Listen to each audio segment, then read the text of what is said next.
तर एक मोठी बातमी, सुप्रिया सुळे अजित पवारांच्या आईच्या भेटीला पोहोचलेल्या आहेत. आत्ताच्या क्षणाची ही सगळ्यात मोठी बातमी. सुप्रिया सुळे काटेवाडीत दाखल झालेल्या आहेत. पवार कुटुंबीय शपथविधीला येणार नाहीये. शरद पवार शपथविधीला येणार नाहीयेत. सुप्रिया सुळे शपथविधीला येणार नाही. मात्र अजित पवारांच्या आईची भेट घेण्यासाठी सुप्रिया सुळे काटेवाडीत दाखल झालेल्या आहेत. सुप्रिया सुळे अजित पवारांच्या आईची भेट घेणार आहेत. आज राष्ट्रवादी कांग्रेस पार्टी की विधिमंडल की बैठक हुई और उसमें श्रीमती सुनेत्रा अजीत दादा पवार इनकी विधिमंडल पक्ष नेतेपदी निवड़ हुई है और उसका जो लेटर है वो लेटर लेके राष्ट्रवादी के सभी नेता माननीय मुख्यमंत्री महोदय के पास गए हैं और आगे की प्रक्रिया माननीय मुख्यमंत्री महोदय करेंगे। तर मोठी बातमी आपण पाहतोय, सुप्रिया सुळे काटेवाडीत दाखल झालेल्या आहेत.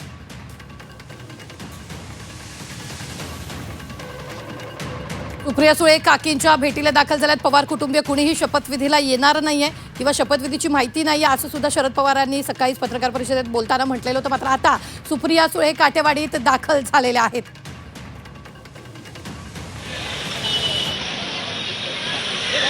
ही दृश्य आपण सध्या पाहतोय. काकींच्या भेटीसाठी सुप्रिया सुळे काटेवाडीत दाखल झाले. तर दुसरीकडे फडणवीस सुद्धा आता लोकभवनाकडे निघालेले आहेत. त्याचीच ही दृश्य आपण पाहतोय.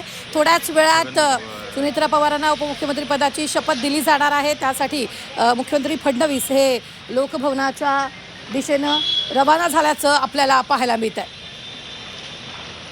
काही वेळातच सुनेत्रा पवारांना उपमुख्यमंत्री पदाची शपथ दिली जाणार आहे. त्या दरम्यानची ही दृश्य आपण सध्या पाहतोय.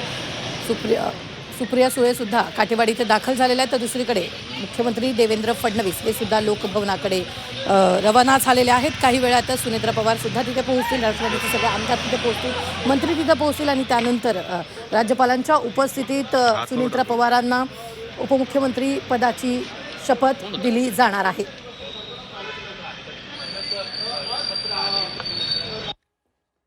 तर सुनेत्रा पवार आता पहिल्या महिला उपमुख्यमंत्री राज्याच्या होणार आहेत. त्याआधीच जर आपण पाहिलं तर घडामोडींना वेग आला. अजित पवारांच्या आईची भेट घेण्यासाठी एकीकडे सुप्रिया सुळे काटेवाडीत दाखल झालेल्या आहेत, तर दुसरीकडे मुख्यमंत्री देवेंद्र फडणवीस इथं लोकभवनाच्या दिशेनं रवाना झालेले आहेत.